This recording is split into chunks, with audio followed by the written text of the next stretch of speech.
Welcome back to World of Gems, the channel where forgotten stones, buried histories, and hidden value are brought to light. In today's episode, we're diving into a story few expected. 5 gemstones once discarded as worthless, now commanding prices no one saw coming. If this is your first time watching, feel free to leave a like or subscribe. We don't post often, but when we do, we make it count. Let's begin. Here are the top 5 gemstones that were once considered trash, but turned out to be treasure. Top 5. Black tourmaline, once tossed by miners, now sold as a protective stone. You won't find this gemstone displayed behind bulletproof glass, and yet it's everywhere, in excavation pits, museum storage drawers, and even the pockets of those who think they've brought nothing back from the field. We begin our journey in Minas Gerais, Brazil, a region long known for its colonial gold and emerald mines, but hidden within its ancient pegmatite belts. Coarse-grained granite veins cracked open by tectonic shifts lies a far more common sight. Columns of jet-black crystal, often ignored by miners and dismissed by collectors. Black tourmaline, or schorl, makes up over 90% of all tourmaline found on Earth. It forms in vertical, striated rods, sometimes stretching up to 30 centimeters, and grows between sheets of feldspar and quartz. Its color, a deep, absorptive black, lacks the transparency that investors once craved, and for centuries it was treated as waste. Miners would crush right through it for access to beryl and topaz. But what nature gave in abundance, the modern world found purpose for. In Namibia, Pakistan, and even deep in the Ural Mountains, black tourmaline is now carefully extracted by hand from open veins. Each intact crystal is rinsed, cataloged, and exported not to gem markets, but to wellness centers, technology labs, and modern jewelers experimenting with raw-cut forms.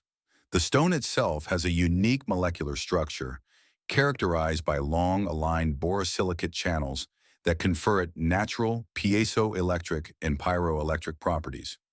In simple terms, it reacts to pressure and temperature, generating a charge. Some say it blocks radiation, others say it grounds the body. But the market speaks louder. Demand is rising. A well-formed, undamaged crystal, especially one naturally terminated on both ends, can fetch $200 to $500 when set in silver or brass. Larger specimens, raw and untreated, have sold for over $1,000 to collectors who are focused on their metaphysical or geological significance. And yet, none of this value would exist if someone, somewhere, hadn't looked twice at what others discarded. Top 4. Chalcanthite, once too fragile to keep, now too rare to ignore. There's a rule most miners learn the hard way. If it looks too bright, it probably won't last. And few minerals have proven that more stubbornly than chalcanthite. We first encountered it deep beneath the Atacama Desert in northern Chile, a region so dry it's used as a Mars analog by space agencies. Here, in the abandoned galleries of 19th century copper mines, vibrant blue crystals line the walls like spilled dye. Locals call it piedra que desaparece, the stone that disappears. Geologically, chalcanthite forms from copper-rich groundwater. As evaporation takes over, and if conditions remain dry enough for long enough, needle-like crystals begin to grow, translucent, electric blue, and wildly geometric. But there's a catch. Expose it to humidity, and it reverts to its liquid state. Put it under light, and the color fades within days. That's why early mineralogists considered it a chemical ghost. Too unstable to catalog, too fragile to value. The first time I held one in the field, it had to be photographed, bagged, and sealed with desiccants within minutes. Even during transport, we lost 2 specimens to condensation. They simply melted inside their containers. Extraction today happens almost exclusively in dry, subterranean chambers of legacy mines in Chile, Arizona, and occasionally Kazakhstan. Miners work with scalpels and latex gloves. No machinery is used. Each crystal is carefully lifted, cradled, and immediately sealed to maintain humidity control. Color ranges from soft sky blue to deep cobalt. The most prized pieces form triangular fans or radiating needles, sometimes as large as a handspan, but only if untouched. Any exposure can ruin them.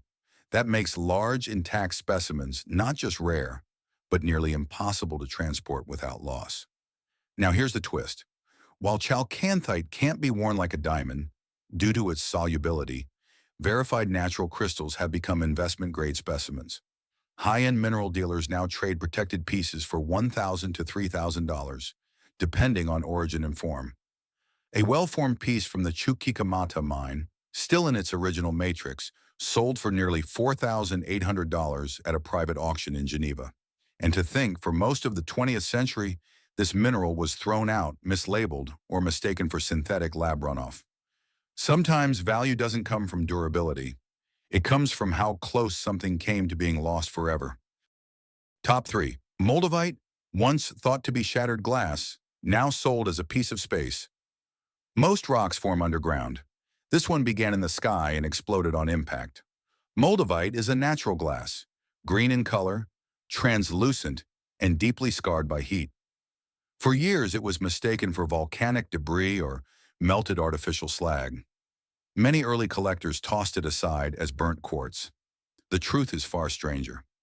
Roughly 15 million years ago, a massive meteorite struck what is now the Czech Republic, near the village of Nördlinger Ries. The impact vaporized bedrock, flung molten silica into the upper atmosphere, and created a rain of glass across southern Bohemia. This green glass, now known as Moldavite, landed scattered across forests and fields, sometimes buried just inches below the surface.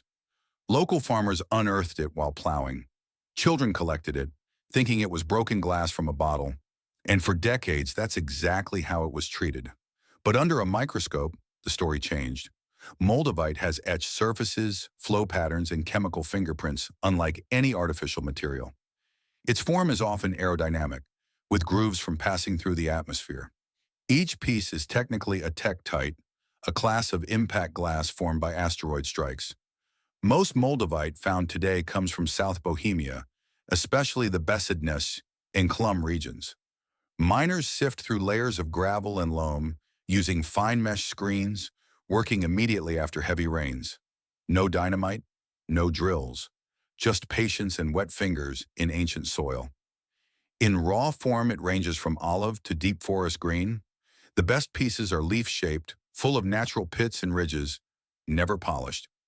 Ironically, once polished, much of the Moldavite's authenticity is lost, and yet the market has caught up. What was once discarded is now set in silver, worn as cosmic jewelry, or sold to collectors of meteorite remnants. A single untreated Besedness specimen, no more than 5 grams, can fetch $500 to $1,200. Larger museum-grade pieces have sold for over $1,000, $5,000 in private trade. In a world obsessed with things that last forever, Moldavite reminds us, some of the most valuable objects were meant to fall. Top 2. Ammolite, from fossil waste to Canada's official gemstone. There was a time when no one would touch this material. Not jewelers, not geologists, not even fossil dealers. It crumbled too easily.